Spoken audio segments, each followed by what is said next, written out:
Quantas vezes você já ouviu a expressão advogado do diabo? Com certeza essa expressão vai lembrar vocês de um filme de 1997 com o grandioso Al Pacino e com Keanu Reeves e muitos outros atores, entre eles Charlize Theron e Connie Nielsen. Um filme diabólico no verdadeiro sentido da palavra. Um filme em que o personagem John Milton, interpretado por Al Pacino, nos leva aos abismos da escuridão da alma de uma maneira chocante. O Advogado do Diabo não é apenas um filme, é também uma expressão. O que significa, por exemplo, fazer o papel de advogado do diabo? Significa sustentar intencionalmente uma posição contrária ou cética em uma discussão, mesmo sem necessariamente concordar com ela, apenas para provocar o adversário, para testar a solidez das suas teses, talvez para evidenciar os pontos fracos ou para alimentar um debate que às vezes pode ser muito pesado. Mas também houve quem realmente desempenhasse o papel de advogado do diabo. Hoje vamos falar justamente de um verdadeiro advogado do diabo. O nome dele era Roy Cohn e ele deixou sua marca indelével na sociedade americana, do início dos anos 50 até meados dos anos 80. Mas o eco de suas ações e de suas posições, não só políticas, continua até hoje. Vamos descobrir o porquê. Especialmente se você usar redes Wi-Fi, que são convenientes, às vezes de acesso público, evitam que gastemos muitos gigas dos nossos planos de dados. Mas, justamente, aí está o porém. Existe o outro lado da moeda. Existe a possibilidade de se expor a riscos elevados do ponto de vista da segurança, porque uma rede não protegida permite que indivíduos com más intenções acessem várias informações. Talvez você faça isso agora sem perceber, se expondo a um risco que pode ser bem desagradável. Roy Cohn foi uma das figuras mais controversas, influentes e também simbólicas da vida e da cultura do poder nos Estados Unidos no pós-guerra. A vida dele atravessa alguns dos momentos mais tensos da história do século XX, especialmente da história americana, o período da Guerra Fria, do macartismo e depois do iupismo. E ela se entrelaça com ambientes políticos, econômicos e midiáticos, nos quais a tênue linha entre o senso de legalidade e o abuso de poder muitas vezes ficou tão borrada que se tornou praticamente imperceptível. A trajetória pessoal e profissional dele, marcada por uma ambição feroz, falta de escrúpulos e também por algumas profundas contradições pessoais, continua sendo estudada até hoje. Para compreender as dinâmicas do poder contemporâneo. Também porque Roy Cohn, no último período de sua vida, foi o mentor, além de advogado, de Donald Trump.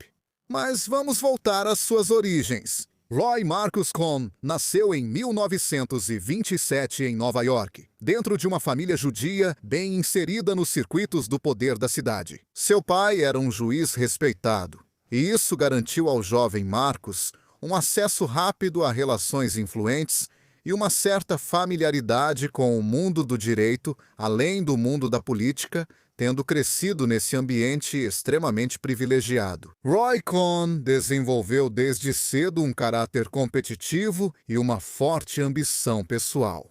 Após concluir os estudos em Direito, em tempo recorde, ele voltou a fazer parte da equipe da Procuradoria Federal no Tribunal de Nova York, destacando-se imediatamente por dois aspectos: determinação em alcançar seus objetivos e uma extrema agressividade em relação às partes adversárias. Roy Cohn ainda era apenas um jovem advogado quando a popularidade, basicamente, caiu no colo dele. Estamos no início dos anos 50, são os anos do Pânico Vermelho. Já falamos sobre isso em 2 vídeos. Um dedicado especificamente ao medo vermelho e o mais recente sobre o casal Rosenberg. E é justamente nesse período, o período do julgamento de Julius e Ethel Rosenberg, que Roy Cohn ganha destaque. O casal, que foi acusado de ter transmitido segredos nucleares para a União Soviética, é preso, encarcerado e levado a julgamento. O caso ocorre em um clima de forte tensão internacional. É talvez o período mais sombrio da Guerra Fria. Marcado pela paranoia, a paranoia anticomunista que permeia os Estados Unidos da América como uma febre. Cohn, Como já foi dito, na época, ainda é muito jovem. Mesmo assim, ele é escolhido pela promotoria para desempenhar um papel de destaque. É ele quem contribui para a construção da acusação que levará à condenação à morte dos dois réus. Anos depois, o próprio Cohn declararia abertamente que exerceu pressão sobre o juiz e o júri. Para obter uma sentença exemplar, Roy Cohn já revela naquela época uma abordagem do direito fortemente orientada para o resultado, mais do que para o respeito aos procedimentos. Esse episódio, o episódio do casal Rosenberg, a maneira como Roy Cohn encara seu trabalho dentro da promotoria pública, consolida sua fama de homem capaz, mas implacável, disposto a ultrapassar os limites, até mesmo éticos, para alcançar seu objetivo. Roy Cohn, para todos, naquele momento se torna o advogado do diabo. Mas o verdadeiro auge de sua influência é alcançado com seu envolvimento justamente no macartismo, uma das fases mais sombrias e controversas da história sociopolítica dos Estados Unidos. Após o julgamento dos Rosenberg, Cohn se torna o principal conselheiro jurídico do senador Joseph P. McCarthy, a figura central da campanha anticomunista que domina o cenário político dos Estados Unidos. Naquele período, os Estados Unidos são atravessados por uma verdadeira onda de suspeita, de paranoia. Funcionários públicos, militares, artistas, cantores de cinema, cidadãos comuns, qualquer um pode ser acusado de simpatias comunistas. Até mesmo com base em provas frágeis, suposições, insinuações, para não falar de provas inexistentes ou fabricadas propositalmente. Um dos principais artífices desse processo é justamente Roy Cohn, que participa ativamente das investigações e dos interrogatórios, destacando-se sempre pelo uso de métodos extremamente agressivos. Suas oitivas, tanto dos suspeitos quanto das testemunhas, são conduzidos de forma intimidatória, com o objetivo de obter confissões ou de colocar publicamente os acusados em dificuldade. Seu estilo contribui para criar um clima de medo generalizado. A simples suspeita pode destruir uma carreira ou uma reputação, e não importa que tudo depois desmorone diante da evidência da falta de provas. O macartismo, naquela época, não é apenas uma campanha política, é um fenômeno social que atinge profundamente a cultura americana. Limita a liberdade de expressão, aquela garantida até mesmo pela primeira emenda da Constituição, e alimenta uma ampla autocensura. Um dos episódios mais significativos dessa fase é o confronto entre a equipe do senador McCarthy e o exército dos Estados Unidos. O episódio ficou marcado como as audiências Army-McCarthy de 1954. Nessa ocasião, Roy Cohn é acusado de exercer pressões indevidas para obter tratamento privilegiado para um de seus colaboradores. As audiências são transmitidas pela televisão e acompanhadas por milhões de americanos. Elas se transformam em um momento crucial, podemos dizer, de virada. A opinião pública, ao observar diretamente os métodos utilizados, começa a perceber o senador McCarthy e todo o seu entourage como um grupo de politiqueiros, sem escrúpulos, sem moral e, de certa forma, abusivos. Há uma pergunta que é feita a McCarthy ao vivo em rede nacional. O senhor não tem, senador, um senso de decência? É justamente essa pergunta que faz milhões de americanos grudados na televisão refletirem, que provoca o fim da carreira de McCarthy, sua decadência e, junto com isso, o desmantelamento da política McCarthyista e de sua equipe.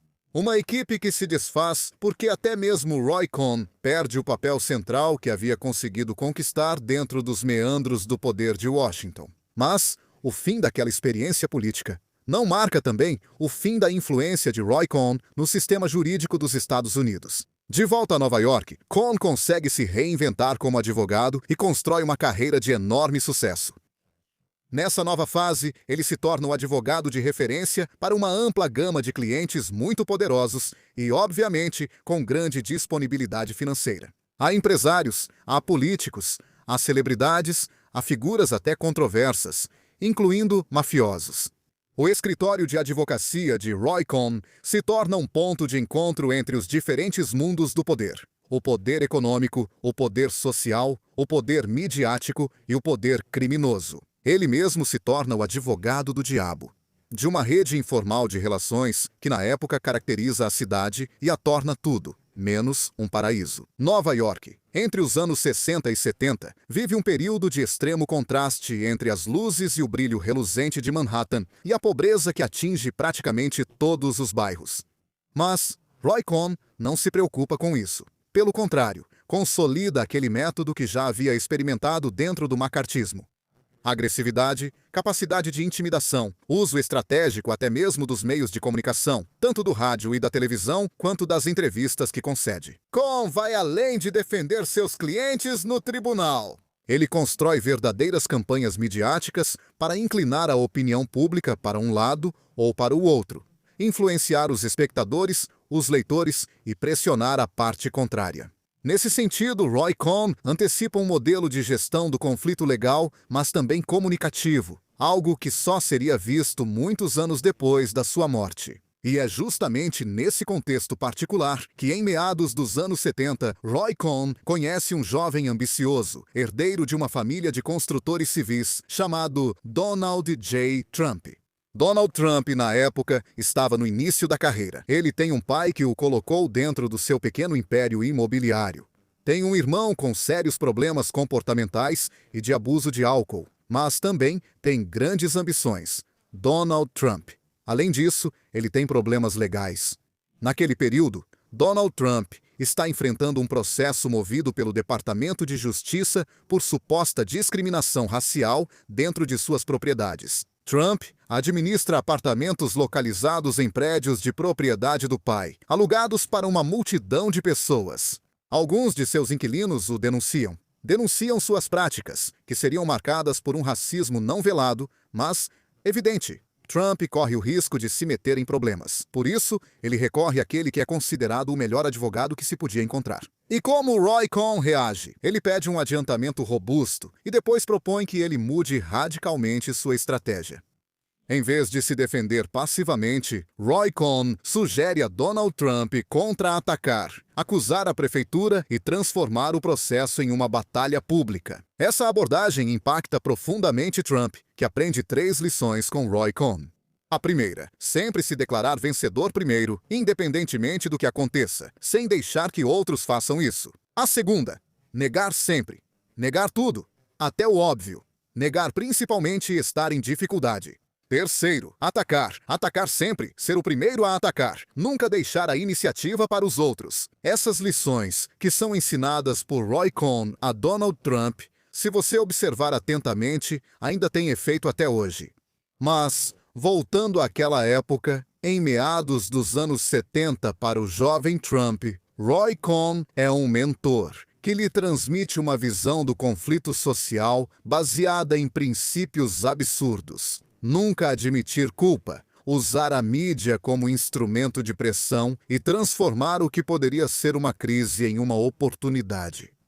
Muitos observadores imparciais, muitos cientistas políticos destacaram como esse ensinamento influenciou de maneira profunda e duradoura o estilo comunicativo e depois político de Donald Trump. Roy Cohn acompanha Trump até a primeira metade dos anos 80. Ele o acompanha, primeiro no processo por discriminação racial, vencido, depois no processo para obter a propriedade e a possibilidade de reforma do Hotel Wyatt, também vencido. Posteriormente, Roy Cohn acompanha Donald Trump também na construção da Trump Tower, a primeira, a original. Depois, nos negócios em Atlantic City e em sua rápida e voraz expansão no mundo dos negócios, às vezes até em conflito com sua própria família. Mas há algo errado entre os dois. Algo começa a rachar. Em determinado momento, Donald Trump se distancia de seu advogado. Segundo Donald, é a vontade de Donald Trump de se libertar de uma sombra pesada, a de Roy Cohn, que foi útil como mentor. Mas não é mais necessário. A outra questão é a vida privada de Roy Cohn. Roy Cohn, oficialmente, é um homem de sucesso, que recebe convidados endinheirados, que organiza festas maravilhosas em sua casa, sempre que é acusado, inclusive pela mídia, de ser agressivo ou um degenerado. Roy Cohn responde do seu jeito. Ele é o americano perfeito. Os degenerados são certamente outros que não entendem a beleza do estilo de vida americano. Acima de tudo, Roy Cohn nega 2 coisas: que está doente e que é homossexual. Ele nega isso até o fim, até a morte. Ambas as coisas. Alguns amigos dele dirão que Roy Cohn não era exatamente homossexual. Era um homem que amava tanto o poder que se excitava com a ideia de submeter até sexualmente outros homens. Tudo isso é constantemente negado. Também porque, entre os anos 50 e o final dos anos 70, principalmente nos ambientes da administração pública, a homossexualidade na América é vista como uma praga, como algo socialmente inaceitável ou até mesmo proibido, censurável. Roy Cohn conhece as identidades de juízes e funcionários homossexuais e os chantageia. Os chantageia constantemente para conseguir o que quer em sua casa. Ele sempre faz o que quer.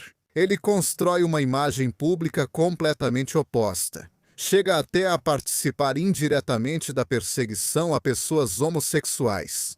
Ele fez isso no macartismo e continuou nos anos 60 e 70. Roy Cohn é um homem complexo. Ele é um homem que contribui para a repressão quando, se olharmos bem para seus excessos, para sua escolha de vida, ele mesmo poderia ter sido alvo da mesma repressão. Nos anos 80, Roy Cohn contrai o HIV e desenvolve AIDS. Mas mesmo assim, ele nega publicamente a realidade. Quando seu amante adoece, ele obriga Donald Trump a lhe conceder um emprego bem remunerado e uma acomodação luxuosa dentro da Trump Tower, acomodação da qual essa pessoa será despejada pouco antes de morrer. O próprio Roy Cohn, quando começa a apresentar os primeiros sintomas da doença, afirma publicamente que está com câncer no fígado. É algo horrível, mas socialmente aceitável. A negação daquela doença reflete o estigma social da época. Uma época em que a AIDS é vista como algo distante, pertencente às classes mais pobres, pertencente às classes mais degeneradas da sociedade e que devem ser marginalizadas. Mas é o próprio Roy Cohn que acaba sendo marginalizado. Entre 1984 e 1986, sua relação com Trump esfria, para não dizer coisa pior. A última vez que Roy Cohn vê Donald Trump é na ocasião do aniversário em Mar-a-Lago, na Flórida. Terminadas as comemorações, o quarto que havia sido dado a Roy Cohn para que descansasse é desinfetado pelo próprio Trump, que a partir desse momento corta radicalmente os laços com seu antigo advogado. Roy Cohn morre de AIDS em 1986, algumas semanas depois de ser definitivamente expulso da Ordem dos Advogados por conduta imprópria. Imprópria e indegnità morale. Depois de ter escapado tantas vezes das acusações devido aos seus métodos hiperagressivos, Roy Cohn paga de uma só vez por tudo o que havia feito anteriormente. Seu legado ainda é motivo de debate até hoje. Para alguns, Roy Cohn foi um advogado brilhante, um estrategista habilidoso, capaz de se mover com extraordinária eficácia nos centros de poder. Para outros, Roy Cohn representou um símbolo de abuso, manipulação e total falta de ética. Sua figura teve várias e várias representações, no teatro e no cinema.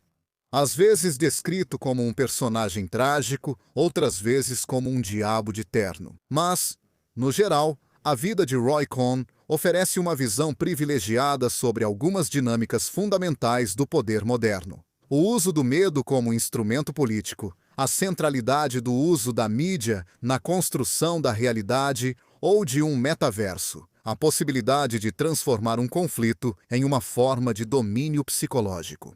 Sua influência, direta e indireta, continua visível até hoje, não só no que Donald Trump faz na Casa Branca, não só nos métodos adotados por Donald Trump na comunicação diária. Roy Cohn, involuntariamente, fundou uma escola de comportamento agressivo, perturbador, intimidador.